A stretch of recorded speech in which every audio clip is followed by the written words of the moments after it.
You know, I did one album with Mace. One album. How much money do you think I owe this guy? Can't stop a nigga came from wicked, can't roof. Karma came and gave him bonus for what he did. And Kim Porter made a day he dies and rests in piss water. You could've changed his life, that nigga could've saved his life. Now it ain't no way to fight. Now he out and waving white. I know your strategies and what your habits be. And right now I got a roll in your faculties. So when you get the murder, come after me. What audacity. Gotta know that dollar sign wasn't rapping free. Actually, after Big died, what a travesty. When Mace left, nigga, was nobody after all. On November 16th, the music scene got rocked when singer Cassie filed a lawsuit against her former flame, hip-hop mogul Shawn Diddy Combs. The lawsuit accuses Diddy of mistreating and abusing her during their decade-long romantic relationship. This legal drama put Diddy in the spotlight, especially since he had been rebranding himself as Brother Love since 2017. The lawsuit also sparked a wave of additional allegations, including claims from 2 other women. The news had the entire industry buzzing, and even Diddy's former friend turned foe Mace weighed in. Mace subtly and indirectly addressed the issues, touching on Diddy's alleged involvement in Tupac's matters. However, reports suggest that the Bad Boy founder is gearing up to hit back at Mace by leaking some old footage that might implicate the welcome back hitmaker. Since their fallout, Mace and Diddy haven't exactly been on good terms. Last year, after dropping his Diddy diss track, Mace continued to criticize his former label boss on social media, highlighting the long-standing tensions between the 2 rappers. The Harlem World rapper even went on Instagram Live to elaborate on why he chose to call out Diddy in his song Oracle 2, standing firm on his perspective. The clash between these 2 continues to unfold, adding another layer to the ongoing drama in the hip-hop world. Mace went on to say things such as, "Brothers never pay the artists, but they love to pay the freaks. And when your main artist died, who the hell did you call?" Out of the blue, Mace fired shots at Puff on the track, not explicitly naming him, but his lyrics were undeniably aimed at the Bad Boy founder. However, it seems Mace might not be squeaky clean either. Rumor has it that Diddy is gearing up to uncover some dirt on his former protege. Over a decade ago, Mace found himself in hot water with an alleged claim from a former member of his congregation. Back when the rapper transitioned into a preacher, a disgruntled churchgoer claimed that Mace took money from the congregation to bankroll his rap career. Expressed through his track Eviction, an artist known as Legacy Thay Jesus has brought forth startling accusations against Mace. So, you've got this rapper Mace, right? Dude was big in the late 90s under Puff Daddy's Bad Boy records. Puff turned him from a hardcore gangster rapper into a pop-friendly artist. Mace's debut album Harlem World went quadruple platinum, and he was all over the charts. But here's the twist. His hardcore fans thought he went soft. To win them back, he dropped a darker album, Double Up. But just when he was hyping it up in 1999, Mace hits everyone with a bombshell. He's retiring from rap because he found God. So, Mace takes a 5-year break, becomes a pastor in Atlanta, and starts his own church. Some folks think he got pushed out of Harlem and the rap scene. Fast forward to 2004, and he's back with a clean album. Welcome back. But it's pretty clear he's not thrilled about it. Then he teams up with 50 Cent in 2005, tries to leave Bad Boy for G-Unit, but Puff won't let him go. From what I heard, I'm not going to say who I heard it from what I heard was that the deal was essentially ready to go. Everyone signed off on it, whatever. And then Puffy came in and wanted more. And then that's what made the deal fall apart. And from that point on, that's when 50 and Puffy started having beef. Right, probably so. I don't know the ins and outs, but you know how the music business is designed from the beginning of time to, take advantage of the artist. If an artist don't know, you just don't know. This sparks a feud between 50 Cent and Puff. Mace hangs with G-Unit for a bit, but starts distancing himself in 2006. In 2007, rumors swirl that he's leaving Bad Boy for SRC Records and dropping an album called The Suicide Note. None of that happens, and instead, there's gossip about Mace and a transgendered prostitute. By now, it's obvious Mace isn't in pastor mode anymore. Fans are scratching their heads, wondering what's up. Then in 2021, he and Puff end their beef, and Mace signs with Bad Boy's new thing under Interscope Records. Puff gives him the green light to collab with other artists and make a new album. And guess what? Mace plans to drop that album next year, going back to his hardcore roots. But here's where it gets wild. An Atlanta rapper, Legacy the Jesus, spills the tea. He was part of Mace's church for 3 years and spills that Mace used his congregation's money to fund his rap albums. Legacy calls him a hypocrite, saying Mace preached one thing but did another, hitting strip clubs and then telling dudes to be faithful. Legacy even tags him as a false prophet and expects better from his pastor. How much money do you think I owe this guy? One album, and then he became a fake pastor? So last year, Diddy was all over denying he stole from his artists, and he said Mace owes him $3 million. On The Breakfast Club, DJ Envy brought up how Mace got accused of pulling the same money move on one of his own artists, kind of like what they're saying about Diddy. Envy asked if Diddy sees it as an "I told you so" moment, but Diddy shut that down. He went on to call Mace's claims negative propaganda, trying to mess with his rep. Diddy got real about it, saying he's not into gossip, but he's here to lead and give direction. He straight up said, "My name is Diddy Shawn Combs. I never took nothing from nobody." He threw in that all he's done is give people opportunities and more cash than they were making. Charlemagne went for it and asked if Diddy really takes money from his artists, and Diddy said, "Never." Charlemagne brought up how lots of artists have accused Diddy of this, and Diddy hit back saying it's a blame game when money gets tight. Diddy then called out Mace, saying, "I did one album with Mace. How much money do you think I owe this guy?" He called Mace a fake pastor throwing dirt on God's name and dared anyone with receipts to step up. Diddy's not playing, and he's fighting back for himself and everyone else. But here's the kicker. Mace dropped 2 more albums under Diddy's label. Diddy insisted Mace owes him $3 million for an album advance he never delivered. He's got the receipts and he's not going back and forth. Diddy's clear. Show him a receipt if you think he owes you, and you'll get paid within 24 hours. How much money does, and I'm just throwing this out, how much money does somebody like a Mace owe you? Because the reason I say Mace that... owes me $3 million. That's facts. I got the receipt. Second album, you gave money to do second album, never delivered. Did the album, never delivered. You know what I'm saying? And I'm not gonna go back and forth with Mace. You know what I'm saying? I'm not going back and forth with nobody. I'm just gonna, if I'm here, I'm gonna speak up for myself. I'm gonna speak up for myself now. You know what I'm saying? I'm not gonna have you think something that I hate. I hate a thief. I hate somebody that don't got, and I don't hate nobody, but that's with somebody that just gotta take something that somebody else worked for just for their benefit and their friend. I don't like that. You know what I'm saying? Doing it. Mace didn't waste time and hit back, saying Diddy's just mad because he didn't let him come on stage for a fake apology to push his lame song. He dropped a clip on Instagram and TikTok, then followed up with more audio on Diddy's comments.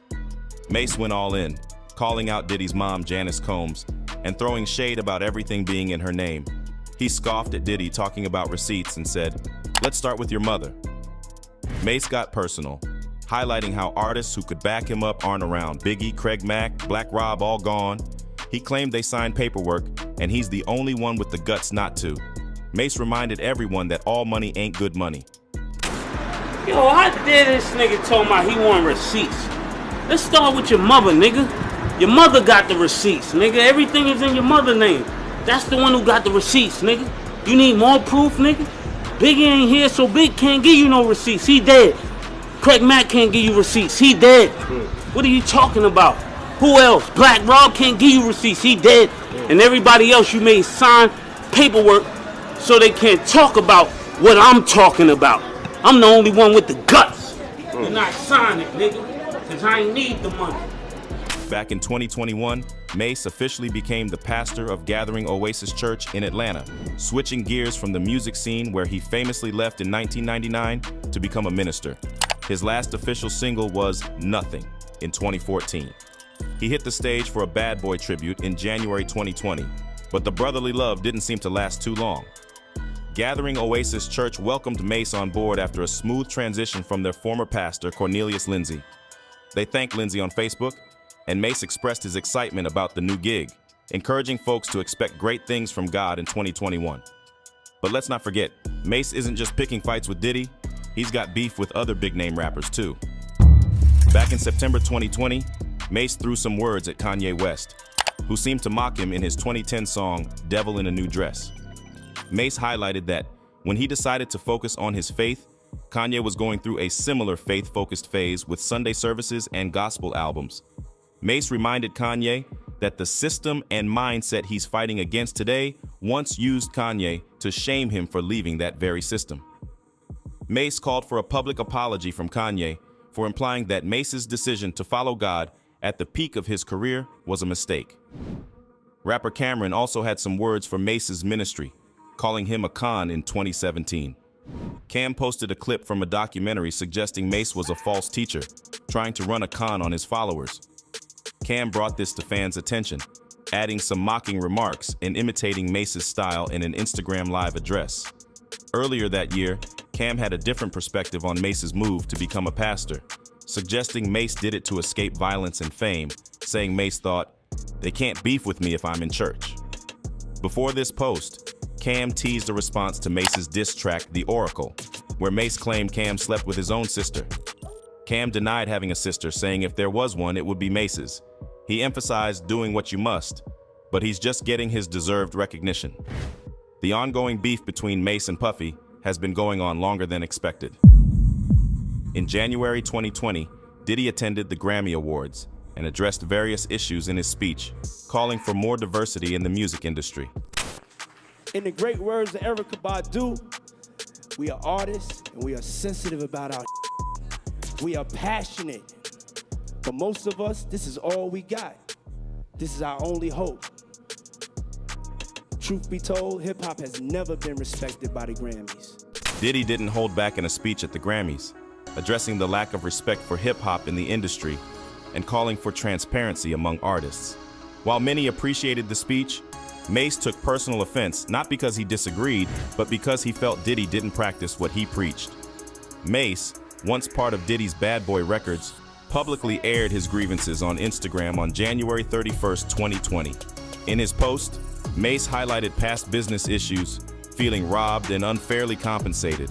He mentioned Diddy still having his publishing from 24 years ago, purchased for $20,000, and how he tried to buy it back for $2 million, only to face a demand to match a European offer or wait until he's 50. Mase called for Diddy to change and give artists their due. This public statement shocked some, but didn't surprise many who claimed to have seen Diddy's greed for years, sharing examples. However, in a September interview with Billboard, Diddy revealed that he and Mase had reconciled. Diddy had started the process of redistributing song publishing rights to Mase and other former Bad Boy artists in 2021, around the time of the Grammy Gala, where Diddy received the Industry Icon Award. Diddy explained that he initiated the rights transfer in May or June 2021, realizing the need for reform after facing scrutiny for handling the Big Boy catalog. He chose purpose over profit, proud of giving the publishing back as a businessman who evolved. The last few weeks have been tough for Puffy, as his billion-dollar business empire faces serious challenges. Diddy is temporarily stepping aside as chairman at Revolt. You don't say. All the lawsuits, yep. Also tonight, music mogul Shawn Diddy Combs accused of sex trafficking and sexual assault in a lawsuit filed in federal court here in New York.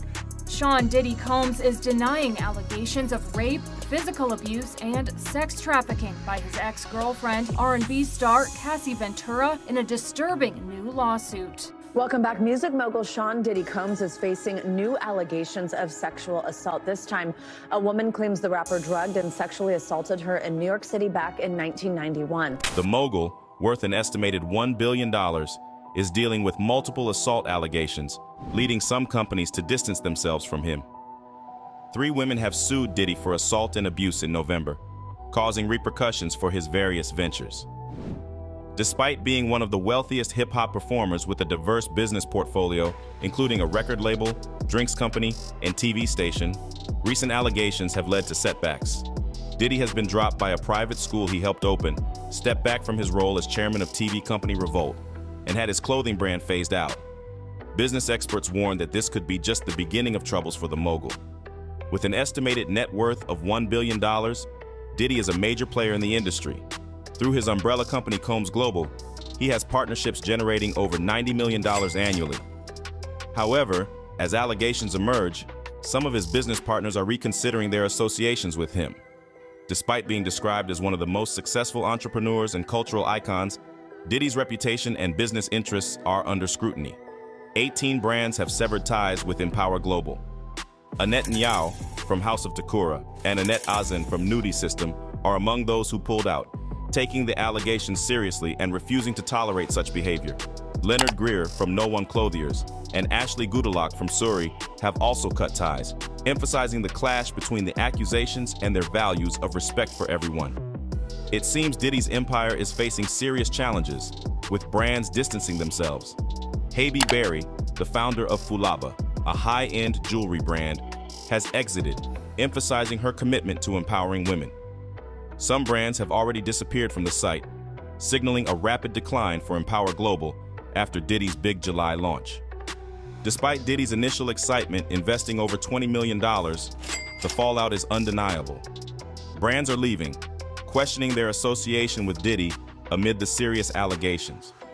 The departure of brands like Suri and others is causing significant damage to Empower Global, raising concerns about its viability. While some brands remain, a founder suggests that many initially supported the vision of Empower Global's former CEO, Khadija Robinson. However, Robinson's departure in February, coupled with lackluster platform performance, has contributed to the exodus.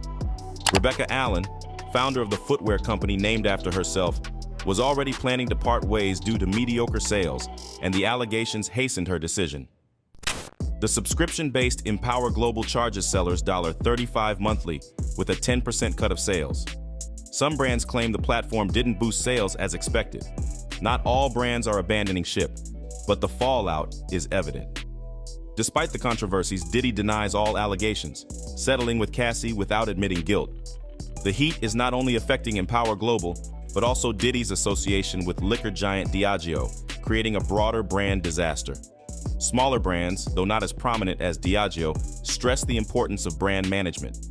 Some are not just leaving, they're seeking refunds from Diddy himself.